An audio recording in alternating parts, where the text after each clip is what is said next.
آنا نے ہنا کو خاموش رہنے کا کہتے ہوئے کمرے کا جائزہ لیا۔ بنا کسی کھڑکی اور روشن دان کے اس چھوٹے سے کمرے میں صرف ایک ہی مقصد کا ساز و سامان تھا۔ انل کے چپ کروانے کے باوجود سامنے کھڑی بے جان ہنا کٹی کٹی آواز میں روئے جا رہی تھی۔ قید اور وہ بھی اذیت بڑی، اس میں کسی ذی روح کی کیا حالت ہوتی ہے، سامنے بیٹھی وہ لڑکی ہی جانتی تھی۔ پچھلے 6 ماہ سے وہ یہاں قید اور بند میں تھی۔ ماں باپ نے تو یہی سوچ کر رخصت کیا تھا کہ نہ صرف اس کا مستقبل سنور جائے گا بلکہ پیچھے ان کے گھر کو بھی سہارا مل جائے گا۔ شادی کے جھانسے میں یہاں لا کر شوہر اس سے 6 ماہ سے جسم فروشی جیسا گھناؤنا کاروبار کروا رہا تھا۔ اس کے گھر والوں کا منہ ہر ماہ چند ہزار بیچ کر بند کر دیتا تھا۔ وہ اپنی نگرانی میں ہنا کی بات گھر والوں سے کرواتا تھا، جس میں وہ یہ کہتی کہ وہ بہت خوش ہے اور یہاں ایک اسٹور میں ملازمت کرتی ہے جس کی وجہ سے آپ لوگوں کو پیسے بھیج رہی ہیں۔ سارا دن وہ اس چھوٹے سے فلیٹ نما گھر میں بند رہتی، شوہر کا جب دل کرتا تشدد کرتا اور منہ مانگے داموں پر جسم فروشی کرواتا۔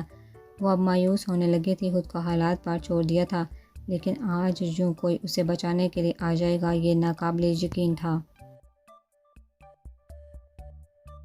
مجھے یہاں سے جانا ہے، مجھے پاکستان جانا ہے، اپنے گھر پلیز مجھے لے چلو یہاں سے۔ کانپتے ہاتھوں سے رائے فرار کی جا بار پکڑی۔ وہ اب بھی بیچ گئی، سامنے کھڑے انل سے منت سماجت کر رہی۔ جائیں گی، ضرور جائیں گی، بلیو میں اب رونا بند کر آواز باہر جائے گی۔ انل نے تسلی آمیز لہجے میں سمجھایا، تحفظ کی یقین دہانی کے لیے اپنا کوٹ اتار کر اس کے کندھوں پر ڈال دیا، نگاہوں کا زاویہ تبدیل کیا اور کمرے کے بند دروازے کو بغور دیکھا جس کے پار چھوٹے سے لاؤنج میں لگے صوفے پر ہنا کا شوہر بیٹھا تھا۔ وہ دوران ہاتھ میں 2 گلاس تھامے اس کی طرف آ رہا تھا۔ گلاسوں میں موجود محلول کی اوپری سطح پر سفید جاگ کی دبے زید تھی جو دورانگ کے ڈگ پڑنے سے گلاس کے کناروں سے ٹکرا رہی تھی۔ بڑی مہارت سے دوران نے گلاس کے اندر موجود اس محلول کے اندر بے ہوشی کی دوا ملا دی۔ ہنا کیوں؟ وہ سامنے بیٹھے شخص کو دیکھا ہوا اب اس کے قریب آ چکا تھا۔ وہ بڑے مزے سے ٹانگیں پسارے ٹی وی پر نگاہیں جمائے ہوئے تھا۔ آپ کے لیے؟ دوران نے بھرپور مسکراہٹ چہرے پر مزین کیے اس کی طرف گلاس بڑھایا۔ وہ چونکا، حیرت سے دوران کی طرف دیکھا۔ بھرپور اداکاری، او اپنا میں خود بنا لیتا، آپ نے تکلیف کی پر اب کر دی ہے تو لائیے دے۔ پہلاہر سے بڑے دانت نکالے وہ اب دوران کے ہاتھ سے گلاس تھام رہا تھا۔ دوران نے گلاس اسے پکڑایا اور خود بائیں طرف لگے کوچ پر براجمان ہوا۔ وہ گلاس کو لبوں سے لگائے شراب چڑھا بھی چکا تھا جبکہ دوران ہنوز گلاس کو ایک ہاتھ میں تھامے بیٹھا تھا۔ نگاہیں کلائی پر بندھی گھڑی کی سوئیوں کو آگے سرکتا ہوا دیکھ رہی تھی۔ 3 منٹ بس؟ آپ کو دیکھا لگتا ہے ایسے جیسے بہت دیکھا ہو کہیں۔ وہ محلول سے بڑے گلاس کو لبوں سے ہٹائے، آنکھوں کو شناسائی انداز میں چندی کیے دوران کی طرف دیکھ رہا تھا۔ دوران نے آبرو اٹھایا، ہاں ایک مشہور بالی ووڈ ایکٹر سے بہت شکل ملتی ہے میری۔ دوران نے بڑے وثوق سے جھوٹ بولا۔ وہ زور زور سے سارے اسباق میں ہلانے لگا، ہاں یاد آ گیا، بالکل وہ راک فائٹر کا ہیرو۔ وہ صوفے کے بازو پر ہاتھ مارے اپنی ذہانت پر اترتا ہوا کہہ لگا گیا۔ دوران نے منحیزی مسکراہٹ سجائے بس سر اسباق میں ہلانے پر اکتفا کیا، واقعی بہت شکل ملتی ہے تمہاری اس سے، مجھے بھی بہت سے لوگ کہتے ہیں میں جیکی جیسا لگتا ہوں۔ وہ گردن اٹھائے شہی بگا رہا تھا، اچھا یقین کریں لوگ سچ کہتے ہیں، ہے نا، تمہیں بھی لگانا ایسا؟ وہ انگلی کو ہوا میں جلاتے ہوئے تصدیق مانگ رہا تھا، حباست سے بتیسی نکالے ہوئے تھا۔ دوران اس کی انگلی کی دھیمی ہوتی رفتار کو جانچ رہا تھا، اب کام سیکنڈز پر تھا۔ اندر وہ تمہارا دوست ہے، کس کام کے سلسلے میں آئے ہو تم لوگ چائنا؟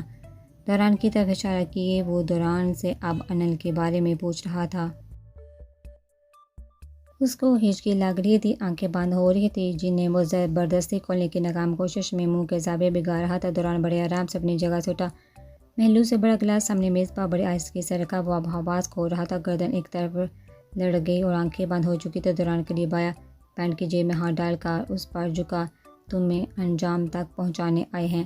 سیاہ آسمان پر انگنت ستاروں کی جھلمٹ میں آخری تاریکیوں کا باریک سا چاند چمکتا ہوا دنیا میں موجود بہت سے سیاہ بخت لوگوں کے دکھوں سے بے خبر تھا۔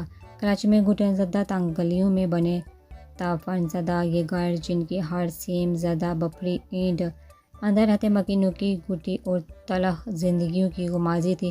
2 کمروں اور چھوٹے سے اسٹور نما کوٹری پر مشتمل اس گھر میں رات کے 11 بجے جنگیروں کی آوازیں ایک بنبناہٹ کی طرح گونج رہی تھی۔ دونوں کمروں کی بتی گل تھی جبکہ اسٹور میں لگا بلب جل رہا تھا۔ اسٹور کو بھی کمرے کے طور پر ہی استعمال کیا جاتا تھا۔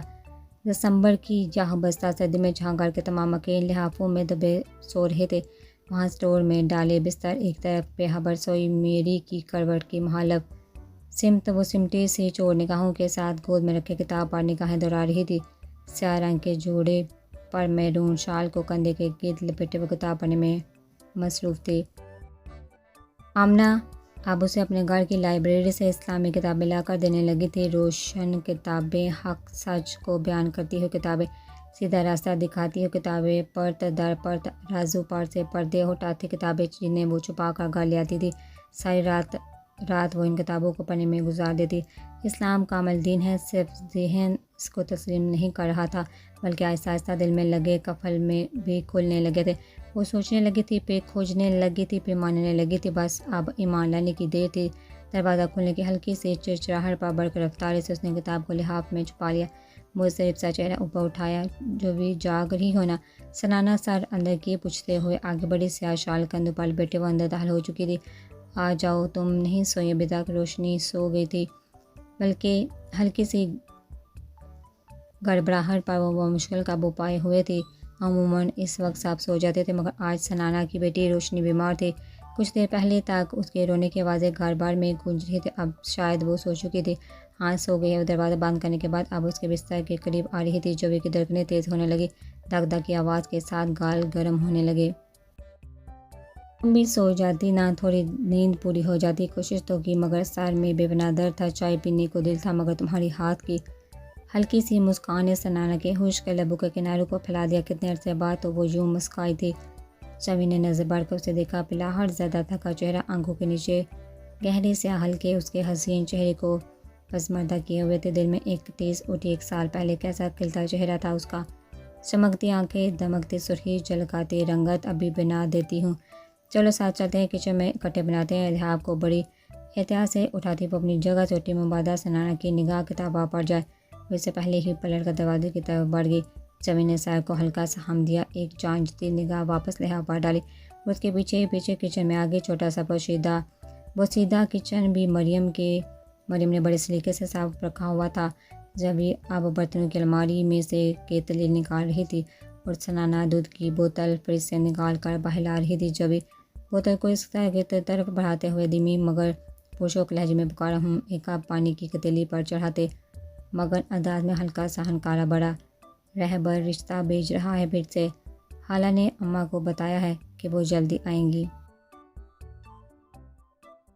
سنانا نگاہیں جھکائے ہوئے تھی۔ چوی نے چونک کر خوشی سے دیکھا، وہ ان کا خالہ زاد تھا جس کا رشتہ پہلے سنانا کا اچھی جگہ سے رشتہ آ جانے پر جان نے ٹھکرا دیا تھا۔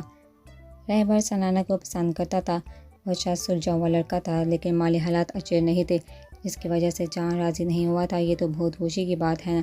چوی کے چہرے پر مسکراہٹ بکھر گئی تھی، جبکہ وہ اداسی سے سر جھکائے ہوئے تھی۔ میں نے اماں سے صاف صاف کہہ دیا، پہلے چوی کی شادی ہوگی تو ہی میں کروں گی، تب تک روشنی بھی بڑی ہو جائے گی۔ میرے نصیب کے انتظار میں خود پر نصیب کے دروازے کیوں بند کر رہی ہو سنانا؟ رہبر اچھا لڑکا ہے جو تمہیں یوں ایک بچی کے ساتھ بھی قبول کر رہا ہے۔ اور آہستگی سے سنانا کے چہرے کو تھوڑے سے پکڑ کر اوپر گیا۔ نصیب وہ کیا ہوتا ہے چوی؟ اس کی آنکھیں ڈبڈبا گئی، ایک ہونک تھی جو چوی کے دل میں ٹیس پن کا اٹھی اور پھر کم ہوتے ہوتے جیسے پورے وجود میں گھل گئی۔ پانی کتیلی میں پک کر اب پتلی کناروں سے چپکنے لگی۔ چوی نے فوراً پکتے پانی میں دودھ کی بوتل انڈیلی، سفید دودھ سیاہ ہوتے پانی میں گھل کر اپنا رنگ بدلنے لگا۔ پہلے میں اکثر یہ سوچتی تھی کہ کاش کوئی ایسا بازار ہو جس سے خوبصورت چہرہ خرید لاؤں، خوبصورت چہرے کے ساتھ شاید نصیب فری میں مل جائے گا، لیکن اب تمہیں دیکھتی ہوں تو سوچتی ہوں نہیں، نصیب خوبصورت چہروں سے نہیں جڑے ہوتے، ابا کو دیکھ کر سمجھ آتی ہے۔ نصیب تو دولت سے جڑے ہوتے ہیں۔ کھویا سا لہجہ اور آنکھیں کھلتی چائے پر تھی، چینی کے 2 چمچ کتیلی میں انڈیل کا وہ گمسم کھڑی سنانا کی طرف پلٹی، وہ مسکرائی تھی، پھیکی سی مسکراہٹ۔ سنانا نے تڑپ کر اس کے چہرے پر نگاہ گھمائی، تم بدصورت نہیں ہو چوی، کیوں ایسا سوچتی ہو؟ تم بہت پیاری ہو، تمہاری آنکھیں اتنی خوبصورت ہے، سیاہ بڑی سی گھنی لمبی پلکیں، تمہارے چہرے کا ہر نقش اتنا معصوم اور جاذب نظر ہے کہ سنانا جلدی ایک ہی سانس میں چوی کو اس کی خوبصورتی سے آشنا کر رہی تھی۔ وہ بے ساختہ ہنس دی، نہ ختم ہونے والی ہنسی، کندھے ہل رہے تھے، سیاہ کناروں والے لبوں کو نیچے سفید ترتیب سے تراشے دانت بھی دکھنے لگے۔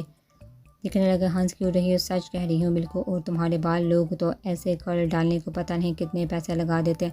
سنانا نے ہفکی سے گھورا، وہ ہنستے ہوئے چائے کپوں میں انڈیل رہی تھی اور سائے کو آہستگی سے نفی میں ہلا رہی تھی۔ میں نے کب کہا تم جھوٹ کہہ رہی ہو، تمہیں میں واقعی بہت خوبصورت لگتی ہوں گی، کیونکہ میں تمہاری بہن ہوں اور تمہیں مجھ سے محبت ہے۔ کسی اور کی نظر سے دیکھو گی تو نہیں لگوں گی۔ چائے کا کپ اسے پکڑاتے ہوئے وہ اب بھی ہنس رہی تھی۔ نہیں، ایسا ہرگز نہیں، دیکھنا ایک دن کوئی شہزادہ آئے گا میری چوی کے لیے۔ سنانا نے جو سے کہا، چائے کا کپ دونوں ہاتھوں میں تھامے اس کا منہ ایک دم خوشگوار ہو گیا تھا۔ چائے کے کپ سے اڑتی بھاپ اس کے چہرے تک اڑ رہی تھی۔ پھر سے ڈائجسٹ پڑھنے لگی ہونا۔ مت پڑھو، حقیقت بہت تلخ ہوتی ہے، اس سے چوی نے مصنوعی شکن ڈالے تنبیہ کیا۔ نہیں تو کہانیاں ہمیں جینے کے طریقے بھی تو سکھاتی ہیں۔ ہر کہانی رومانوی اور خیالوں سے پر تو نہیں ہوتی، بہت سی کہانیاں سبق موز بھی ہوتی ہیں۔ کہاں کیا غلط ہے کیا صحیح ہے، سب بھی تو سکھاتی ہیں۔ اچھا اما دادی پڑھ لیا کرو۔ چائے کیسی بنی ہے یہ بتاؤ، کپ کے کنارے کو لبوں سے لگاتے بویں اٹھاتے ہوئے پوچھا۔ ہائی، بہت بہت کڑک، فلیٹ کی بالکونی یاد دلا دی۔ وہ مسکرا رہی تھی، آنکھیں بند کیے چائے کی لذت کو اندر اتارتے ہوئے۔ واقعی بیتے اچھے دنوں کی یاد میں کھو گئی تھی، مگر جبھی کو سے بالکونی یاد نہیں آئی تھی، کوئی اور بھی تھا جو سامنے پارک میں سفید پتھر کے بینچ پر سر جھکائے بیٹھا تھا۔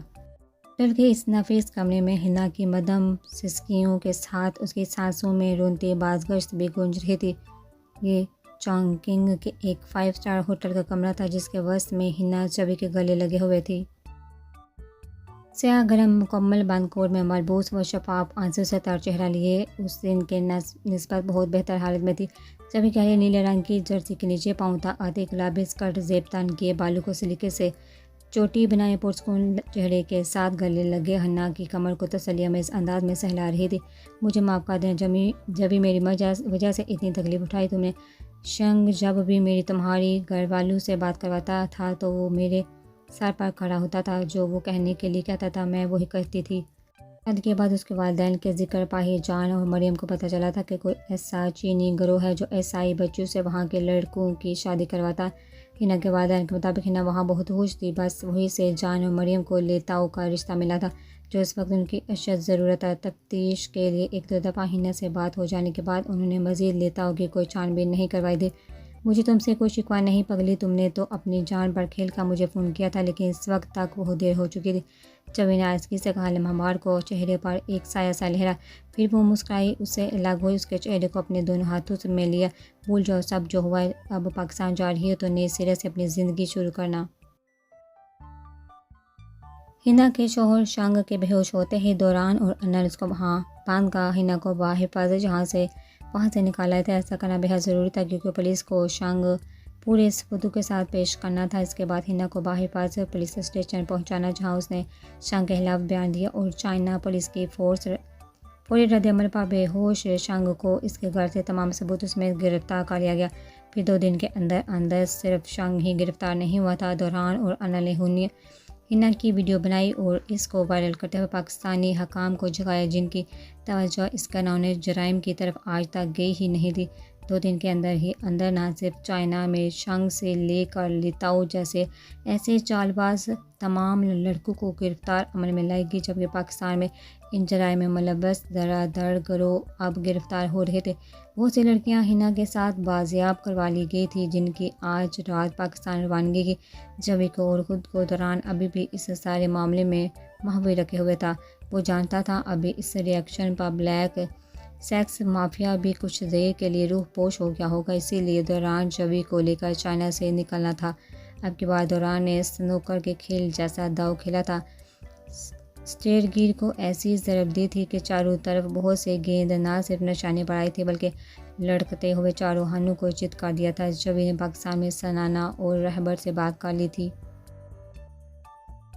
وہ اپنے معاملے میں خاموشی اختیار کرنے کی تلقین کر چکی تھی۔ دوران اسے اس سارے معاملے میں بڑے انداز میں الگ کر رہا تھا۔ اس وقت حنا پاکستان واپسی کے لیے تیار تھی اور جبھی اسے الوداعی طور پر گلے مل رہی تھی۔ دروازہ کھلنے کے بعد بس جبھی اور حنا نے ایک ساتھ دروازے کی طرف نظر گھمائی۔ دوران کے پیچھے انل کو کمرے میں داخل ہو رہا تھا۔